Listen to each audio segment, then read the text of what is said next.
Dans les nuits sans lune, quand le vent cesse de souffler, quand les chouettes se taisent et que la forêt se fige, un hurlement fend le silence, un son ancien, un appel, une plainte. Ce n'est pas le cri d'un loup, ce n'est pas le chant d'un esprit, c'est quelque chose d'entre les deux, quelque chose qui n'a plus sa place ici, mais qui refuse de partir. Il court toujours, même sans souffle, même sans chair. Une silhouette pâle, translucide, effleurant le sol comme un frisson glacé. Il ne laisse ni trace, ni odeur, mais là où il passe, l'air devient plus lourd, et le cœur se serre. Ses yeux brillent d'un bleu spectral, comme deux lanternes dans la nuit. Il ne cligne pas, il ne juge pas, mais il voit ce que vous cachez, ce que vous regrettez, ce que vous avez oublié à tort. Sa fourrure est un nuage, un mélange de brume, de cendres et de souvenirs tordus.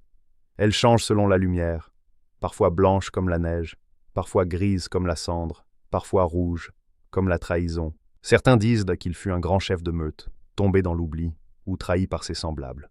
D'autres prétendent qu'il était une bête sacrée, liée à un pacte brisé. Peu importe la vérité, il est revenu. Et il court, toujours. Il ne chasse pas pour survivre. Il ne cherche pas de chair. Il traque les souvenirs. Il aspire la chaleur des vivants. Il suit ceux qui ont aimé, ceux qui ont perdu, ceux qui n'arrivent pas à oublier. Lorsqu'il hurle, les morts s'agitent. Lorsqu'il passe, la terre gèle. Lorsqu'il vous regarde, vous voyez votre fin. Il ne tue pas. Il efface. Il laisse les vivants vides, brisés, incapables de se souvenir de ceux qu'ils aimaient. Car sa vengeance, ce n'est pas la mort. C'est l'oubli. Les bardes murmurent qu'il est un guide, un passeur entre les mondes, un veilleur d'ombre.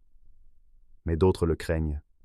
Ils disent qu'il est la colère des esprits trahis, qu'il revient chaque nuit chercher justice. Et lorsqu'on croit l'avoir repoussé, il revient. Son hurlement résonne dans les vallées, son regard perce les rêves. Il marche, seul, mais jamais perdu. Il est le givre sur la tombe, le hurlement dans la brume, la patte qui ne fait plus de bruit. Je suis un loup fantôme. À la semaine prochaine pour une nouvelle créature. Dis-moi en commentaire laquelle tu veux voir.